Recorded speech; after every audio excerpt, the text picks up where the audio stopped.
Hello student, good morning all of you. आप लोगों को यूट्यूब कैरियर पॉइंट आरडी में स्वागत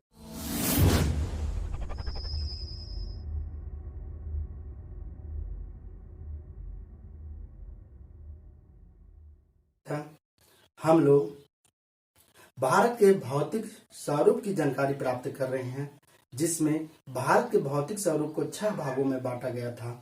उसमें हम लोग उत्तरी पर्वतीय क्षेत्र की जानकारी प्राप्त कर चुके हैं और आज हम लोग भारत के बृहद मैदानी क्षेत्र के बारे में जानकारी प्राप्त करेंगे। तो चलिए देखते हैं भारत के मैदानी क्षेत्र के बारे में, यानी भारत का बृहद मैदानी क्षेत्र के बारे में आज हम लोग जानकारी प्राप्त करेंगे। तो सबसे पहले भारत का बृहद मैदानी क्षेत्र को 3 भागों में विभक्त किया गया है। कितने भागों में विभक्त किया है? भारत के मैदानी क्षेत्र को 3 भागों में बांटा गया है। कौन कौन? तो देखिए, उत्तरी गंगा का मैदान, सबसे पहले उत्तरी गंगा का मैदान जो उत्तरांचल में है। कहाँ है? उत्तरांचल में है। उसके बाद मध्य गंगा का मैदान जो उत्तर प्रदेश में स्थित है। कहाँ स्थित है? उत्तर प्रदेश में स्थित है। और निम्न गंगा का मैदान जो बिहार में स्थित है। तो हम ये मैदानी क्षेत्र को कितने भागों में बांटा गया है? उसे 3 भागों में बांटा गया है। इन मैदानी क्षेत्रों को गंगा या ब्रह्मपुत्र की मैदान कहते हैं। यानी जो मैदानी क्षेत्र में बांटा गया है उसे क्या कहते हैं? गंगा या ब्रह्मपुत्र की मैदान को कहते हैं। और इसकी लंबाई 3200 किलोमीटर है और चौड़ाई 150 से 300 किलोमीटर है। यानी इस गंगा के मैदान या ब्रह्मपुत्र के मैदान का जो विस्तार है या फैला है या 150 किलोमीटर चौड़ाई और 3200 किलोमीटर लंबाई, इतने भागों में फैला हुआ है। गंगा के मैदान का निर्माण जड़ोल अवसादों से हुआ था। यानी जो गंगा के ये मैदानी क्षेत्र का जो निर्माण है से जड़ोल अवसादों से हुआ था। इन जड़ोल अवसादों की औसत ऊंचाई कितनी है? तो 2000 मीटर। यानी इन जो मैदानी भाग का निर्माण हुआ है उसकी औसत ऊंचाई कितनी है भाई? तो 2000 मीटर है। अब देखिए आगे कि ये यानी इस मैदानी क्षेत्र का आकृति कैसी है? ये भिन्न है, जिसके कारण भू आकृतियों के आधार पर इस मैदानी क्षेत्र को 4 भागों में बांटा गया। यानी भू आकृतियों के आधार पर मैदानी क्षेत्र को कितने भागों में बांटा गया? 4 भागों में बांटा गया। तो सबसे पहले देख लीजिए,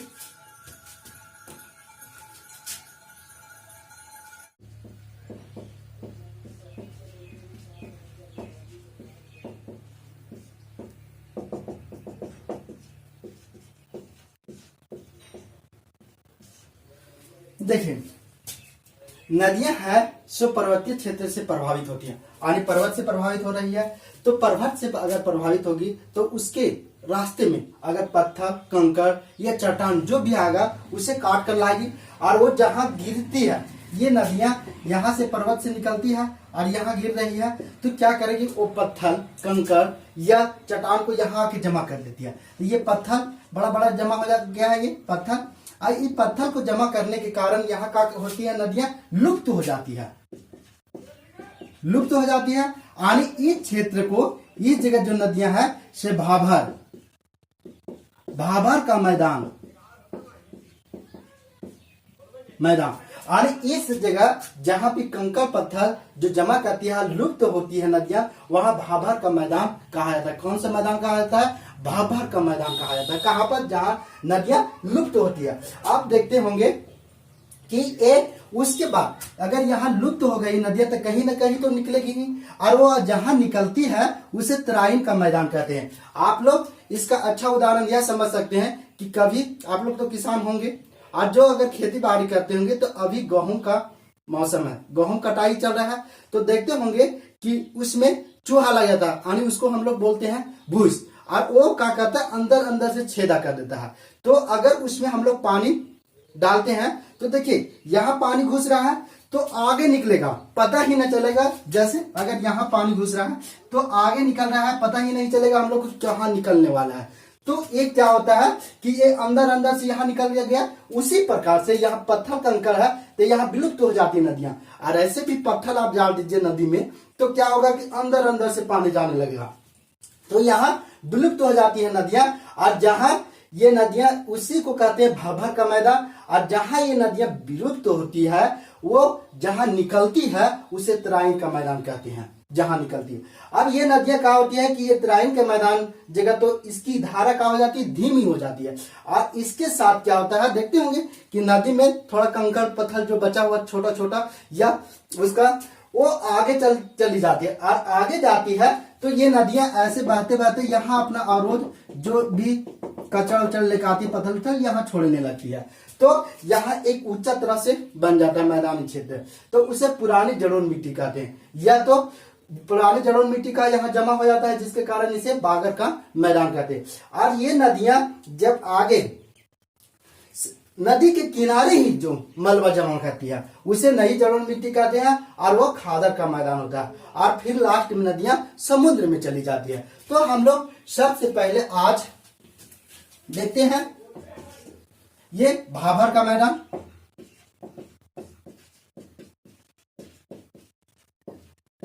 भाभर का मैदान, अब भाभर का मैदान पहला है। भाभर का मैदानी क्षेत्र को 4 भागों में बांटा गया था। पहला था भाभर का मैदान, दूसरा है तराइन का मैदान, तीसरा है बागर का मैदान, चौथा है खादर का मैदान। तो हम लोग भाभर का मैदान का देखते हैं। तो भाभर का मैदान शिवालिक के तलहटी से लेकर सिंधु और तीस्ता नदी के बीच जो फैला है उसे भाभर का मैदान कहते हैं। और इसकी जो चौड़ाई है से कितनी है, 8 से 16 किलोमीटर। कितनी है, 8 किलोमीटर से 16 किलोमीटर तक इसकी चौड़ाई है। और भाभर का मैदान ऐसे क्षेत्र में पाए जाते हैं जहां पर कंकड़ और पत्थर की अधिकता के कारण यहाँ की नदियां क्या होती है, विलुप्त हो जाती है। यहाँ की नदियां क्या हो जाती है, विलुप्त हो जाती है। उसी को कहते हैं भाभर का मैदान कहेंगे, या तो भाभर का प्रदेश कहेंगे। अब दूसरा देखिए,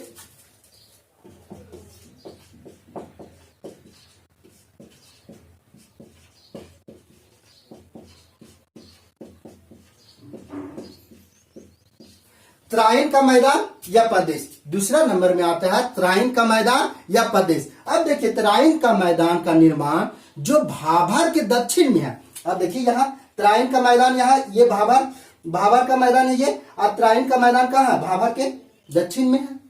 तथा यह क्षेत्र जो तराइन का मैदान का क्षेत्र होता है से अत्यधिक दलदली होता है। आप देखते होंगे कि जब पानी गड्ढा में घुसता है, वो छेदा कर देता है चूहा या भूस, उसमें अगर घुस रहा है तो अगर आप उधर से गए तो घुस जाएगा पैर।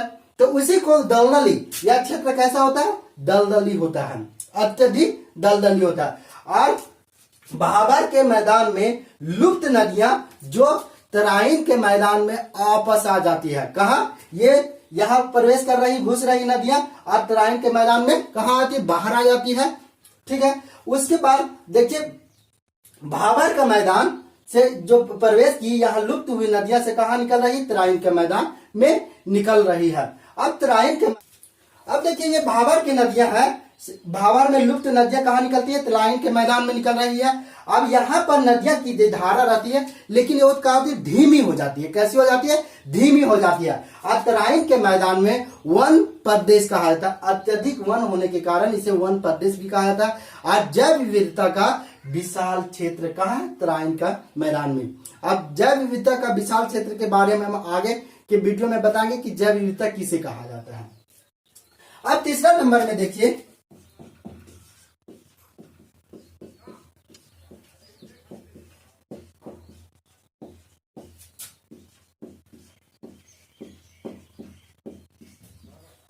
बांगर का मैदान या प्रदेश। तीसरा में क्या आता है, बांगर का मैदान या प्रदेश आता है तीसरा नंबर में।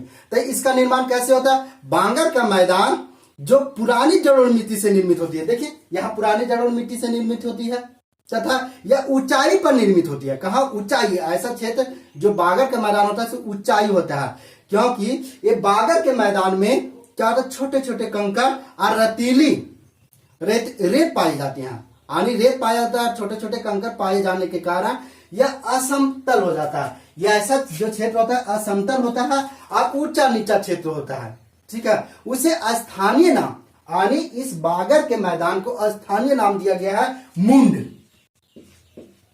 ये मुंड नाम दिया गया किसे?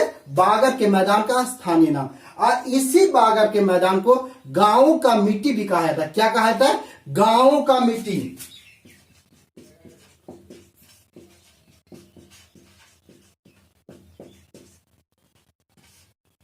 यानी गांवों का मिट्टी के नाम से इसी का बागर का मैदान कहा जाता है। और बागर के मैदान में गंगा यमुना जो दोआब ऊपरी क्षेत्र को मुड से निर्मित मैदान है। और ये बोलता है कि गंगा यमुना का यहीं पर गंगा यमुना का जो दोआब क्षेत्र है से ऊंचाई भाग को मुड से निर्मित है। यानी वो मुड इसी से यानी इस मिट्टी से बागर के मैदान का निर्मित है दोआब क्षेत्र। दोआब क्षेत्र के बारे में हम आगे चर्चा करते हैं। अब चौथा में देखिए,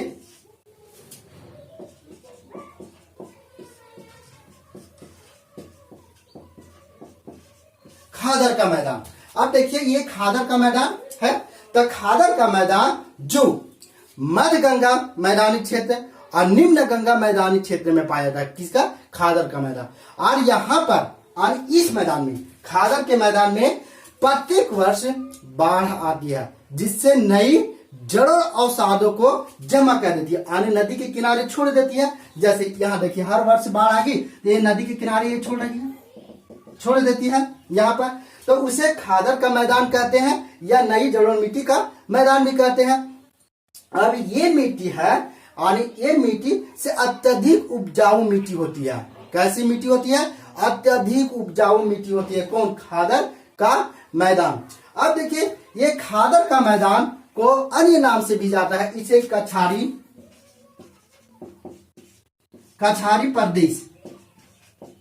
कछारी प्रदेश भी कहते हैं या इसे बाढ़ का मैदान भी कहते हैं।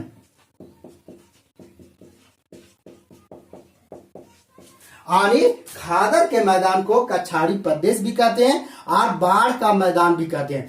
और ये खादर की जो मिट्टी है उसी से डेल्टा का निर्माण होता है। किसका निर्माण होता है? डेल्टा का निर्माण खादर की मिट्टी से होती है। तो जैसे ये गंगा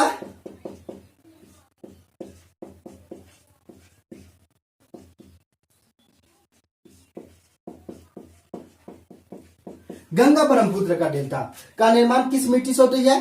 तो खादर मिट्टी से हुई है, यानी नई जड़ों मिट्टी से निर्मित हुई है। गंगा का ब्रह्मपुत्र का डेल्टा जो पश्चिम बंगाल और बांग्लादेश में स्थित है। पश्चिम बंगाल और बांग्लादेश में स्थित है, जो विश्व की सबसे ऊंची डेल्टा है। इसे सुंदरवन डेल्टा के नाम से भी जाना जाता है। आगे देखिए, सबसे पहले देख लीजिए दोआब क्षेत्र।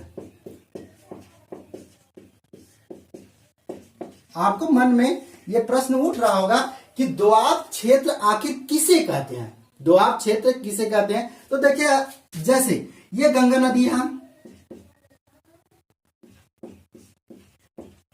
नदी ये ऐसे प्रभावित हो रही। अब यमुना नदी ये जा रही है, यहां आके मिल गई इलाहाबाद में यानी प्रयागराज में, तो यहां यमुना नदी,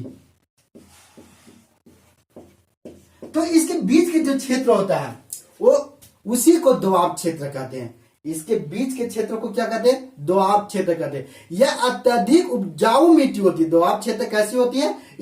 अत्यधिक उपजाऊ मिट्टी होती है। इसीलिए आप लोग को याद होगा कि मोहम्मद बिन तुगलक था जो दोआब क्षेत्र में कर को बढ़ा दिया था, लेकिन उस वर्ष अकाल पड़ जाने के कारण ये उपजाऊ नहीं बन पाया, कहीं पानी ही नहीं गिरा, उसके वजह से उसकी यह नीति भी समाप्त हो गई थी, यानी खराब हो गई थी। तो देखिए ये दोआब क्षेत्र मतलब दो नदियों के बीच के जो ऊपरी भाग होता है, बीच के भाग होता है, उसे दोआब क्षेत्र कहते हैं, क्योंकि वह अत्यधिक उपजाऊ होती है।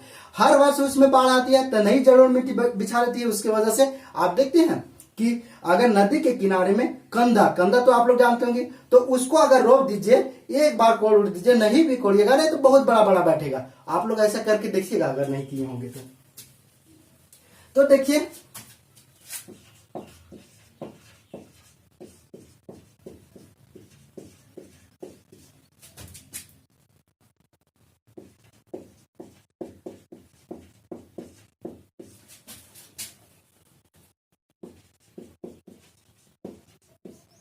अब देखिए पश्चिम से पूर्व में दोआब का कर्म है, यानी दोआब क्षेत्र पश्चिम से पूर्व, यानी इधर होगा पश्चिम, पश्चिम से पूर्व की ओर दोआब का क्षेत्र का कर्म।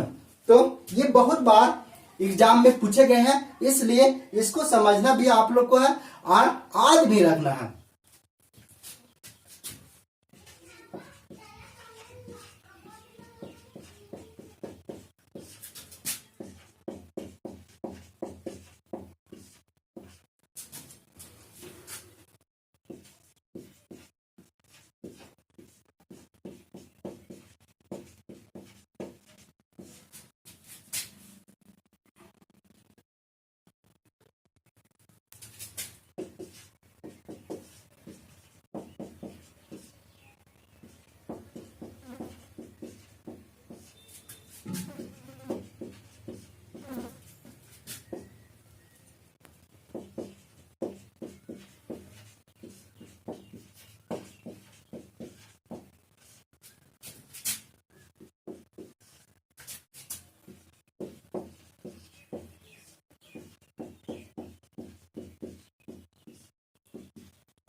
अब देखिए ये बोल रहा है पश्चिम से पूर्व में दोआब का कर्म। तो सबसे पहले है सिंधु सागर दोआब क्षेत्र। ये सिंधु सागर दोआब क्षेत्र है से किन दो नदियों के बीच में स्थित है? तो सिंधु और झेलम नदी, यानी ये सिंधु सागर दोआब क्षेत्र से किन दो नदियों के बीच स्थित है? सिंधु और झेलम नदी के बीच स्थित है। उसके बाद आता है छाछ दोआब क्षेत्र, जो आपका झेलम और चेनाब नदी के बीच स्थित है। किस नदी के? छाछ दोआब क्षेत्र है सो झेलम और चेनाब नदी के बीच स्थित है। रेचना दोआब क्षेत्र, उसके बाद कौन आता है? रेचना दोआब क्षेत्र। रेचना दोआब क्षेत्र है से चेनाब और रावी नदी के बीच स्थित है। उसके बाद बारी दोआब क्षेत्र, जो आपका रावी और ब्यास नदी के बीच स्थित है। और उसके बाद बिस्तर दोआब क्षेत्र है सो ब्यास और सतलज नदी के बीच स्थित है। तो इन दोआबों को याद रखना आपको अति आवश्यक है। अब देखिए एक आता है सतलज तथा सरस्वती। सतलज और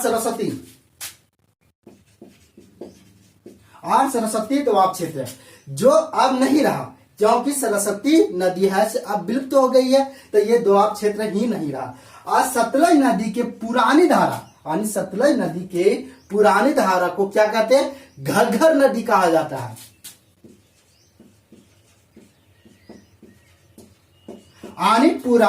ये सतलज नदी के पुरानी धारा को घग्घर नदी के नाम से जाना जाता है। और एकमात्र दोआब क्षेत्र है देखिए गंगा और अमना।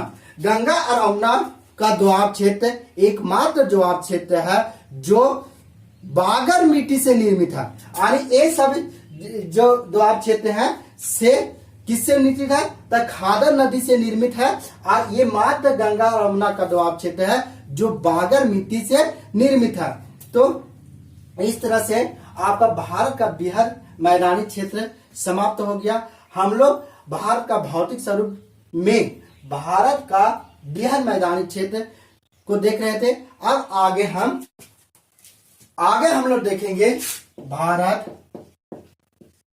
का थार मरुस्थल, आगे हम लोग देखेंगे भारत का थार मरुस्थल के बारे में। तो देखिए यहां पर है आरावली पर्वत, ये इसका निर्माण पिरी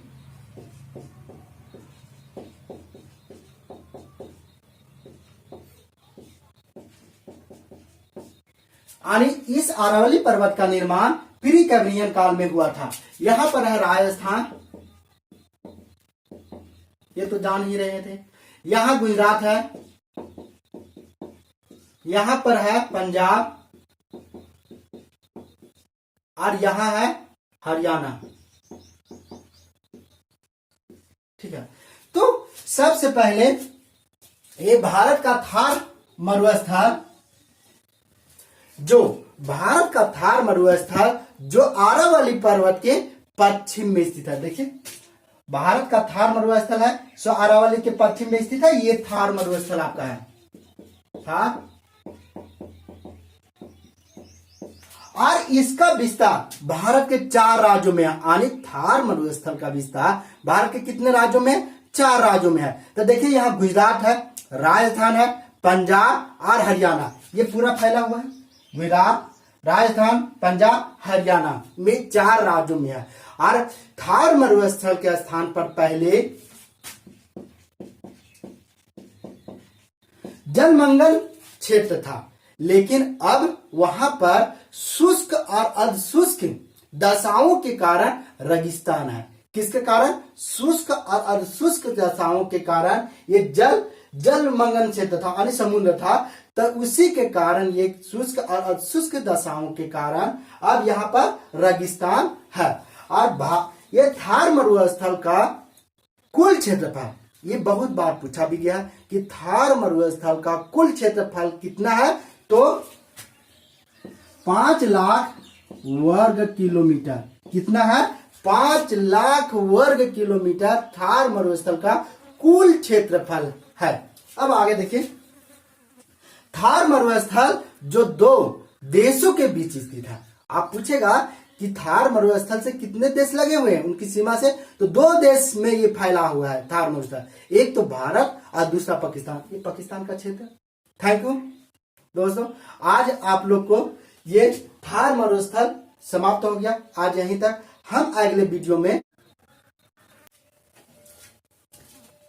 तो दोस्तों आज आप लोग को भारत का बृहद मैदान तथा भारत का थार मरुस्थल पूर्ण रूप से समाप्त हो गया। अब आगे आप लोग को प्रायद्वीपीय भारत अगला वीडियो में होगी। तो और हर रोज की तरह आज भी आप लोग के समक्ष हम 10 प्रीवियस क्वेश्चन लेकर आया हूं। तो आप लोग को अच्छा ही लगना चाहिए, क्या है कि ये किसी भी प्रतियोगिता परीक्षा के लिए अत्यधिक महत्वपूर्ण है और आने वाली प्रतियोगिता परीक्षा में पूछे जाने की अत्यधिक संभावना है। इसलिए चलिए देखते हैं आखिर क्या है प्रश्न। तो देखिए, भारतीय उपमहाद्वीप के अंतर्गत कितने देश आते हैं? यानी पूछा गया है ये भी कि भारतीय उपमहाद्वीप के अंतर्गत कितने देश आते हैं। कितने देश आते हैं? 5 देश हैं जो भारतीय उपमहाद्वीप के अंतर्गत आते हैं। तो देखिए ये भारतीय उपमहाद्वीप ऐसे हो गया, हम ये भारतीय उपमहाद्वीप। तो कौन कौन सा देश आते हैं इसमें? तो देखिए यहाँ पाकिस्तान हो गया, पाकिस्तान, नेपाल, भूटान, बांग्लादेश और भारत। यानी भारतीय उपमहाद्वीप के अंतर्गत 5 देश आते हैं। कौन कौन? पाकिस्तान, नेपाल, भूटान, बांग्लादेश और भारत। तो कैसे आते हैं इसकी चर्चा अगले वीडियो में ही कर चुके हैं, तो उसको आप देख लीजिए। उसके बाद है 1 समुद्री मील बराबर कितना किलोमीटर होता है? दूसरा क्वेश्चन है 1 समुद्री मील बराबर कितना किलोमीटर होता है? तो 1 समुद्री मील बराबर, या 1 नॉटिकल मील भी बोलेगा, दोनों ही एक ही है। तो 1 समुद्री मील बराबर 1.8 किलोमीटर होता है। कितना होता है? 1.8 किलोमीटर होता है, 1 समुद्री मील बराबर होता है। अब पूछा गया कि भारत की ग्रामीण जनसंख्या कितना प्रतिशत है? अभी मतलब भारत की ग्रामीण जनसंख्या का कितना प्रतिशत है, मतलब कुल जनसंख्या की कितना प्रतिशत ग्रामीण जनसंख्या? तो ये है 68.5 68%। कितना है? 68.8%। और यही पूछ दे कि कुल जनसंख्या का शहरी जनसंख्या कितना प्रतिशत है, तो 31.2% है अभी भारत की। भारत की राष्ट्रीय गीत क्या है? यानी अगला क्वेश्चन है कि भारत की राष्ट्रीय गीत क्या है। तो देखिए, भारत की राष्ट्रीय गीत वंदे मातरम है। क्या है? वंदे मातरम। और वंदे मातरम पूछा जाए कि वंदे मातरम किसके द्वारा लिखा गया था, तो बंकिम चंद्र चटर्जी द्वारा लिखा गया था। और ये बंकिम चंद्र चटर्जी के किस पुस्तक से लिया गया है, तो यह आनंद मठ से लिया गया है। और वंदे मातरम ये राष्ट्रीय गीत को सर्वप्रथम कोलकाता अधिवेशन में 1896 ईस्वी में गाया गया था। और इसकी अध्यक्षता कौन किए थे, तो रहमतुल्लाह सयानी। अब देखिए, भारत का राष्ट्रीय वाक्य क्या है? यानी पूछा गया है कि भारत का राष्ट्रीय वाक्य क्या है, तो सत्यमेव जयते। भारत का राष्ट्रीय वाक्य क्या है? सत्यमेव जयते। और भारत का राष्ट्रीय चिन्ह क्या है, तो है ये अशोक चक्र। आगे देखिए, पंबन द्वीप। अब बोलता है कि पंबन द्वीप, ये बहुत बार पूछा गया है, वो कहाँ स्थित है? पंबन द्वीप है सो कहाँ स्थित है, तो देखिए ये तमिलनाडु में, यहाँ पंबन द्वीप यहाँ स्थित है तमिलनाडु में। और यह है जो राम सेतुपुर का ही भाग है पंबन द्वीप। और इसी में पंबन द्वीप में ही रामेश्वर स्थित है, रामेश्वरम स्थित है। न्यू मूर द्वीप, न्यू मूर द्वीप, ये न्यू मूर द्वीप कहाँ स्थित है, तो देखिए यहाँ न्यू मूर द्वीप स्थित है। ये पश्चिम बंगाल में स्थित है। कहाँ स्थित है? पश्चिम बंगाल में स्थित है। आप बोलते हैं कि पाक जल संधि किन दो देशों को अलग करती है? यह पाक जल संधि कहाँ है? सबसे पहले पाक जल संधि है कहाँ स्थित है, तो ये तमिलनाडु में है। ना कहिएगा कि ये पाकिस्तान में स्थित है। और पाक जल संधि किसे अलग करती है, तो भारत और श्रीलंका को अलग करती है, न कि पाकिस्तान को। इसलिए पाक जल संधि कहाँ स्थित है? यहाँ पर तमिलनाडु में स्थित है। और यहाँ ये श्रीलंका और तमिलनाडु को अलग करती है। कौन? पाक जल संधि।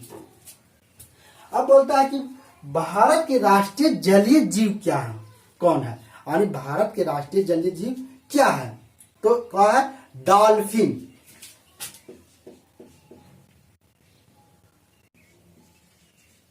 हाँ, डॉल्फिन है। डॉल्फिन मछली है से भारत के जलीय जीव है। भारत की जलीय जीव कौन है? डॉल्फिन मछली। तो थैंक यू दोस्तों। अगर आप लोग को अच्छा लगता होगा तो एक तो सब्सक्राइब तो जरूर कीजिएगा, हमारे चैनल को सब्सक्राइब कर दीजिए और लाइक भी कीजिएगा। ठीक है, थैंक यू।